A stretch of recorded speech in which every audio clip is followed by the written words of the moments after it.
I am Katie. I'm the executive chef from Qdoba, and I'm going to teach you how to make chicken enchiladas today.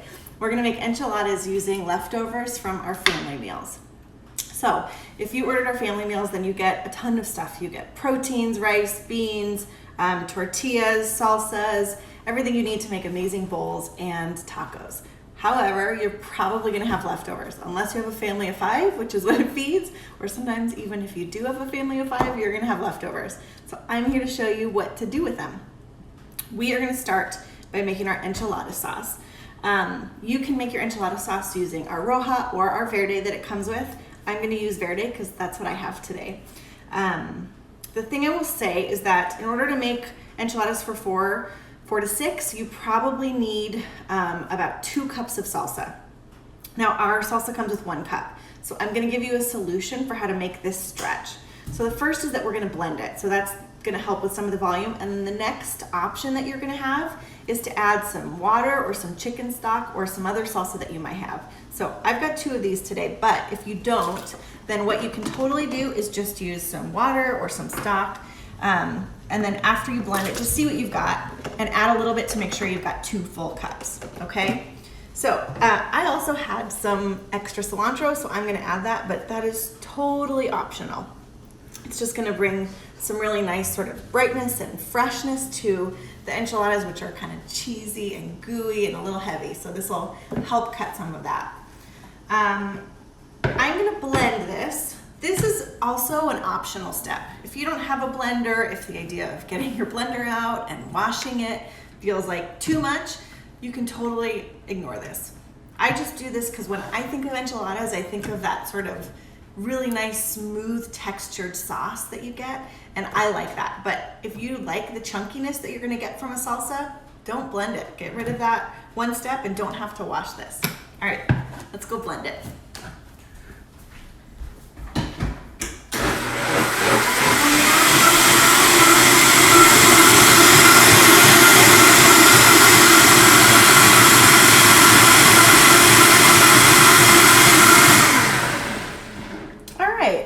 And so I've got a little more than 2 cups of salsa. Like I said, you're gonna add some volume to it just by blending. So at this step, if you've just got the 1 cup that comes with your family meal, check to see what you've got. Add a little bit of water or stock right now just to make sure you get it up to the 2 cups. So the next step is I'm gonna heat this. So I'm just pouring this into a pot.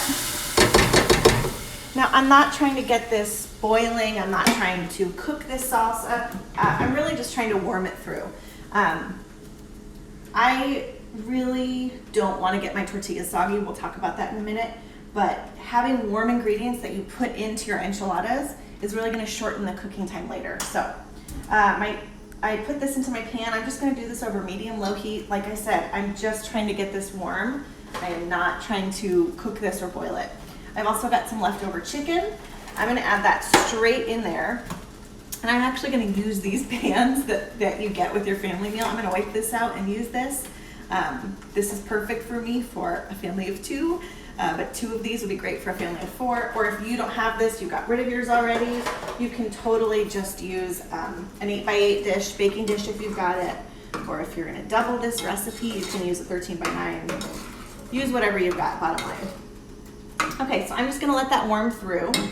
The thing that's nice about this is then my chicken's gonna be really seasoned in the dressing and in this salsa, and it's gonna add some moisture to the center of my enchilada. While that is warming, I wanna talk about tortillas. So tortillas are super important in enchiladas. I only believe in doing this with corn tortillas. You can do whatever you want. I'm not your mom, but that is traditional and that's what I like. So corn tortillas are the way to go. Now the thing that you have to do is you have to warm your tortilla so that it doesn't crack when you roll it. There's about 3 ways that you could do this. The first is you could microwave it. That's probably the easiest option, but it is definitely my least favorite option. What you're going to get is sort of a potentially already soggy tortilla that comes out of your microwave, and then you're gonna go add salsa to it, and then you're gonna bake it, and it's just gonna turn to mush. So one of my favorite options is just to take this really briefly and dip it into this salsa. Now, I just don't have enough salsa to go around today to do that. So I'm gonna show you the third best option. So come look at my pan. I have put some cooking oil in here. Anything will do, olive oil, vegetable, canola. And if you look, I've just got like drops. I've probably got, I don't know, maybe half a teaspoon, maybe less than that. I am not looking to fry this tortilla completely. What I'm really looking to do is just to heat this through a little bit so that it gets soft and pliable, so that as I'm rolling my enchiladas, this doesn't crack.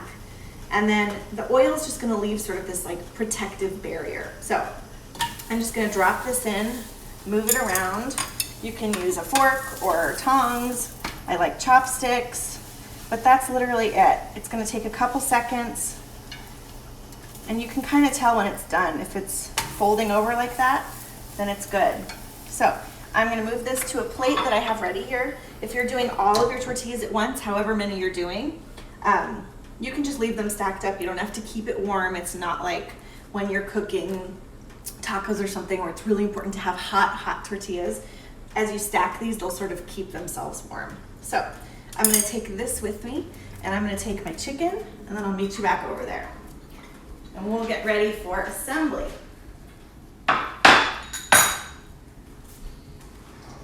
So my chicken should be just heated through, and my salsa is nice and warmed up. So like I said, the thing you really don't want to do when you're making enchiladas is you don't want to have really soggy tortillas.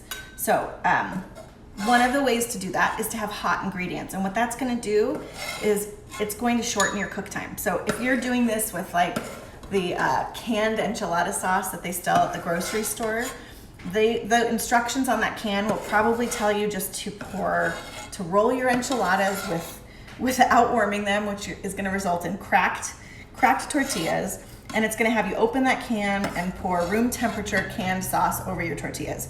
That's fine, it'll work, but what that means is that in order to heat your ingredients through and get the cheese inside nice and melty, you're going to have to cook your enchiladas for a longer time, which is going to make your tortillas mush. So this is what I recommend. I think it's worth the extra step. Plus, in my house, if you cook, you don't also do dishes, so it's really not your problem, is it? Okay, so I'm just using a slotted spoon to pull the chicken out of here. I think I've got most of mine now. And if you lose a piece and leave it behind, it is not the end of the world. We are not performing surgery, we are making enchiladas. So I have my warm corn tortilla, and as you can see, it's really nice and pliable. That's the goal that you're looking for. I'm gonna take my chicken and put this down the center. The thing that you wanna definitely be mindful of when you are making enchiladas is that you wanna go all the way from corner to corner, so from edge to edge of that tortilla. If not, when you roll it, what's gonna happen is you're gonna end up with these like divots on the ends of your tortilla where it's just sort of empty inside. So don't do that, no empty tortillas. And then you're gonna take your cheese and sprinkle this in. I'd say, I don't know, 2 tablespoons per tortilla. I'm making that up. I think 2 tablespoons. I'm eyeballing this. All right, and then you're just gonna roll this up. You wanna go fairly tight. Whoop. Any chicken that pops out, just pop it back in. And I've got a few that are ready already. TV magic. So then I'm just gonna squeeze this in here. All right. So then my next step is I'm just gonna pour this warm salsa over the top. So ladle this over or pour it over, whatever you got. Oh yeah. Yeah, see, I love adding that cilantro. It's not a necessary step. It's just gonna add some freshness, and look how bright green this is. I think it's beautiful. Okay, so I'm just gonna take a spoon and make sure that all the edges are covered. You don't want dry parts that don't get covered in the sauce. There we go. Okay. And then I'm gonna sprinkle this with a little bit more cheese. Totally up to you. But to me, enchiladas are all about the cheese inside and the cheese on top. Like when I think enchiladas, I think cheese pull. All right, and then this is gonna go in the oven at 375 for like 10-15 minutes max. All you're looking for is for this to be bubbling and that cheese to be melting. So I'm gonna stick this in, and I happen to have one already ready in the oven. Isn't that exciting? Oh, voila! Okay, oh, but I did forget a plate. Let me grab a plate and I'll show you how to garnish this. Okay, so, if you see this on Pinterest, probably you'll see people garnishing these straight in the pan. It's because it definitely looks pretty, but the best way for the actual eating experience is to garnish on your plate. So that's what I'm gonna do. The first one's always the hardest, right? Oh, perfect. So I don't know, I think if you roll them fat enough, 2 per person is the perfect amount. You know what I did want to talk about is your filling. So I had some chicken left over from my family meal, but if you don't, if you ate it all, or if you ate it all, I don't know, if you used it for something else, you made chilaquiles with it, you don't have to use chicken at all to do these. You could use our steak. You could also just do cheese. You would need to do more cheese than 2 tablespoons probably, more like 3 or 1/4 cup. But you could also do lots of different things in your enchiladas. If you want to go a vegetarian route, you could do kale or fresh spinach. I love scrambling eggs and filling them with soft scrambled eggs. You could literally just put anything you've got in your fridge. You've got mushrooms, I mean anything, stick it in there. Okay, so it's got cheese on top. I'm just gonna add a little bit of sour cream and sort of drizzle that over. Nothing fancy. Just so that if you imagine where you're gonna eat it, you've got it on your bites. And then I'm gonna do some fresh cilantro. Now, the other thing that would be fantastic on this is our pico de gallo.